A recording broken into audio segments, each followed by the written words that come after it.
টেবিলে প্রায় ১০০ কোটি টাকা রেখে মাত্র ১৫ মিনিট সময় দিয়ে কর্মীদের বোনাস লুফে নিতে বলল একটি কোম্পানি। অবিশ্বাস্য মনে হলেও এমনই এক অদ্ভুত কাণ্ড ঘটিয়েছে চীনের একটি প্রতিষ্ঠান। কোন কর্মচারী কত টাকা পাবে তার নির্ধারণের জন্য এই প্রতিযোগিতার আয়োজন করে তারা। বিস্তারিত সৈয়দ নওশাদের ডেস্ক রিপোর্টে। পৃথিবীতে এমন অনেক কোম্পানি রয়েছে যেগুলো তাদের কর্মীদের পুরস্কৃত করার জন্য অতিরিক্ত কিছু করে থাকে। বিশেষ করে কর্মীদের বাৎসরিক বোনাস দেবার ক্ষেত্রে অনেক প্রতিষ্ঠানই দিয়ে থাকে দেশের বাইরে ভ্রমণ কিংবা ৫ তারকা হোটেলে ছুটি কাটানোর সুযোগ। পূর্ব এশিয়ার দেশ চীনের একটি কোম্পানি কর্মীদের পুরস্কৃত করার জন্য এক অদ্ভুত কাণ্ড ঘটিয়েছে।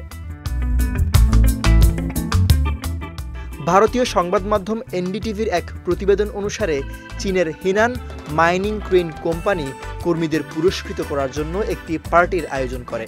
কোন কর্মচারী কত টাকা পাবে তা নির্ধারণের জন্য একটি প্রতিযোগিতারও আয়োজন করে তারা, যেখানে একটি লম্বা টেবিলে এলোমেলো করে রাখা হয় প্রায় ৯৮ কোটি টাকা। এরপর মাত্র ১৫ মিনিটের মধ্যে কর্মীদের যত খুশি তত টাকা নিতে বলা হয়। চীনা সোশ্যাল মিডিয়া সাইট ডুইন এবং ওয়েবুতে শেয়ার করা হয় হেনান মাইনিং ক্রেন কোং লিমিটেডের এই পার্টির ভিডিও। এরপর সামাজিক যোগাযোগ মাধ্যমে ছড়িয়ে পড়ে এটি। ভিডিওতে দেখা যায় কর্মীরা তাদের বোনাস ঘরে তোলার জন্য নগদ টাকা গুনছে।